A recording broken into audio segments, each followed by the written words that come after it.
Hello everyone, good morning, જય શ્રી કૃષ્ણ. કેમ છો? સવારના 7 વાગી ગયા છે અને હું ઉઠી ગઈ છું અને ટિફિન બનાવવાનું છે. તો ચાલા જ હું અત્યારે ટિફિનમાં કેનું શાક કરું છું ને બતાવું. આ છે જોચીની.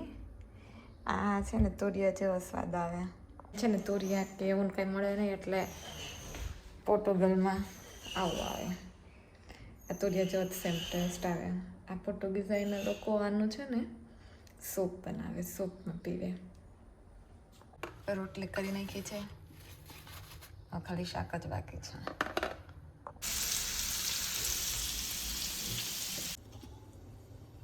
મેં સવારમાં વેઇટ ગેઇનનો 2 ચમચી પાવડર ગરમ દૂધમાં ઘોડો છું અને હમણાં હું પી જઈશ.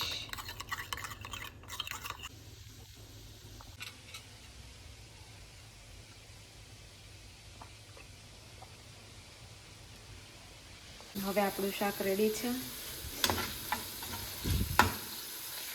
મસ્ત ગળી ગયું છે, ખાવાનું મન થઈ જાય એવું. Hello everyone, good afternoon. કેમ છો? આજે સાંજે મંચુરિયન બનાવવું છે, તો હું કોબી અને મેંદો લેવા જાઉં છું. આજે સાંજે મંચુરિયન ખાવું છે. મંચુરિયન બનાવવાનો પ્રોગ્રામ છે, તો એના માટે સામગ્રી તો જોશે જ. તો હું જાઉં છું કોબી લેવા. ચાલો.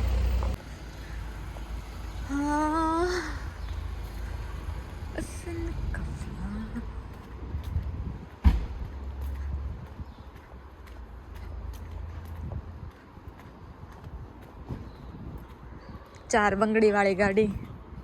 મને ઓલું ગીત યાદ આવી ગયું યાર, કિંજલ દવેનું. ચાર ચાર બંગડી વાળી ગાડી લઈ દો મારા વીરા વીરા ને તને લાડી ની ગાડી લઈ દો.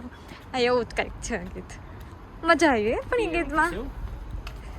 બહુ ફેમસ થઈ ગયું, તો બહુ જ ઉપડી ગયું હતું એ ગીત. ચાલ, મારે તો ગુજરાતી ઇન્ડિયન સ્ટોરી આવી ગયો. હવે મળી જાય તો મરકાદોમાં, મિની મરકાદો.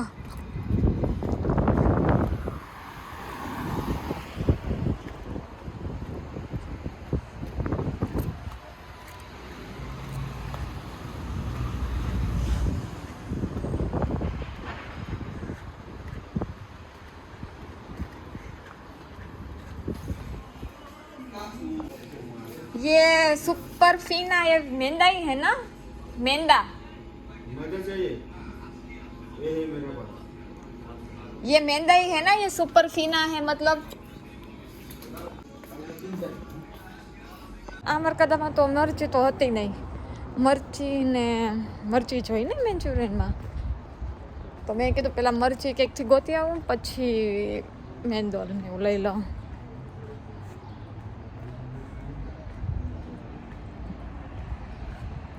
મરચી ક્યાંથી ગોતીશ? મરચી મરચી મરચી.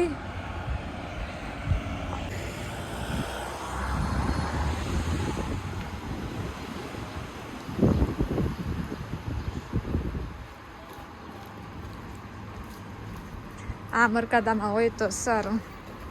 બહાર से પૂછી લો. મિર્ચી હે? ચલો, ફાઇનલી મને આ મળી ગયું છે બે. તો હવે ઘરે જઈને બનાવવાનું સ્ટાર્ટ કરી દો. Thank you.